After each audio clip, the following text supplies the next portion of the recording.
کہ جو لوگ عبادت گاہوں پر قبضہ کرنے کا پروگرام چاہتے تھے ان کو سہولت اور آسانی مل رہی ہے۔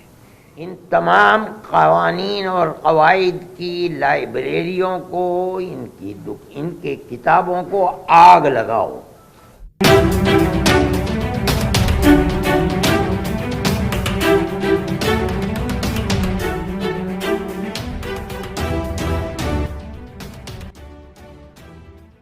مسلمان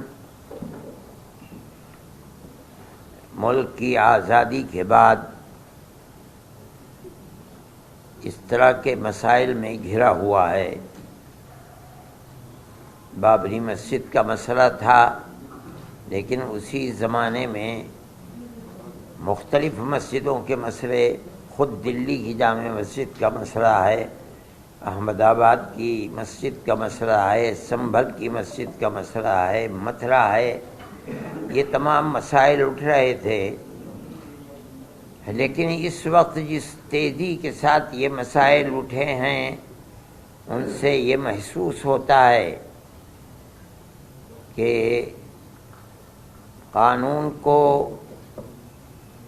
سامنے رکھ کر فیصلہ کرنے کی ذمہ داری جن کورٹوں کے اوپر ہے، وہاں ایسی لچک اور ڈھیل پیدا ہوئی ہے کہ جو لوگ عبادت گاہوں پر قبضہ کرنے کا پروگرام چاہتے تھے ان کو سہولت اور آسانی مل رہی ہے۔ کانگریس گورنمنٹ کے زمانے میں سن 91 کا قانون بنا تھا، ہمیں اس کے اوپر بھی یہ اعتراض تھا کہ بابری مسجد کو اس سے الگ کیوں کیا جا رہا ہے، لیکن کیا گیا کیونکہ جمعیت علماء ہی اس کیس کو لڑ رہی تھی،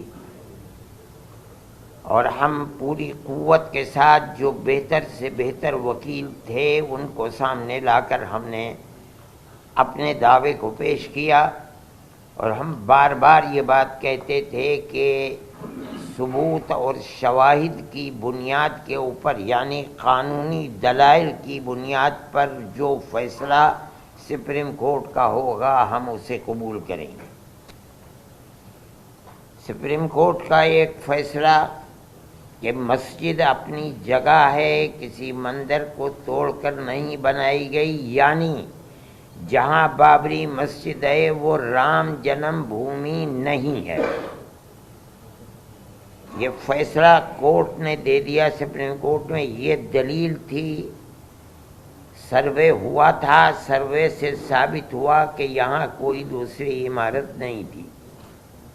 لیکن ایک دوسرا فیصلہ کہ ہم یہ مسجد اکھاڑے کو دیتے ہیں، اس کی کوئی دلیل، کوئی ثبوت، کوئی شواہد نہیں ہے۔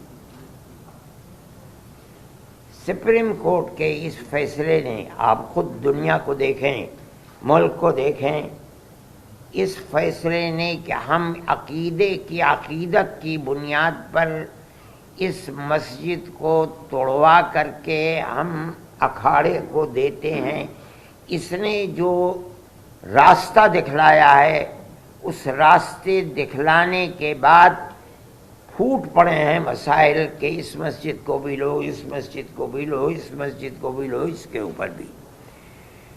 اس کا مطلب ہے کہ قانون کے راستے کے اوپر چلنا جو کورٹ کا امتیاز تھا، صرف بابری مسجد کے فیصلے نے ایک راستہ دکھلایا کہ نہیں، ان تمام قوانین اور قواعد کی لائبریریوں کو، ان کے کتابوں کو آگ لگاؤ۔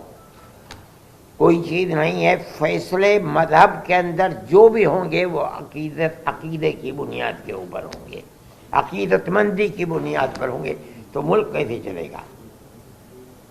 یہ تو ایک تصور یہ دیا جا رہا ہے کہ جہاں بھی اکثریت اس ملک کے اندر اپنی عقیدت کی بنیاد کے اوپر کسی مسئلے کو لائے گی، وہاں حقیقت اور ثبوت و شواہد کو نہیں دیکھا جائے گا، بلکہ وہاں یہ دیکھا جائے گا کہ اکثریت کی عقیدت مندی کیا چاہتی ہے، جو چاہتی ہے اس کو پیش کر دیا جائے گا، تو ملک کیسے چلے گا؟ یہ ایک بات ہے سوچنے کی.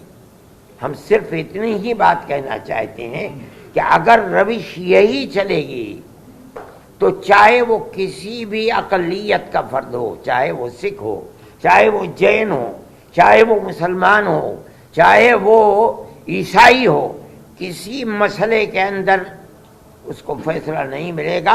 اگر مقابلے کے اندر تناؤ ہے اور اس کے اندر عقیدت اکثریت کی اس کے اندر دخل رکھتی ہے تو اس کے اندر اس کے مقابلے کے اندر قانون بیکار اور بے اثر ہو جائے گا.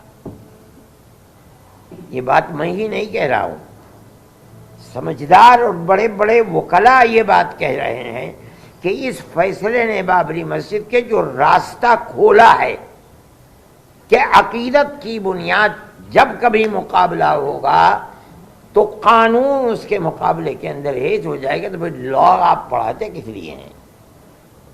لائبریریوں کے اندر آپ کے ہزاروں کتابیں کس لیے رکھی ہوئی ہیں؟ ان کو آگ لگا دیجئے. یہی مسئلہ ہے.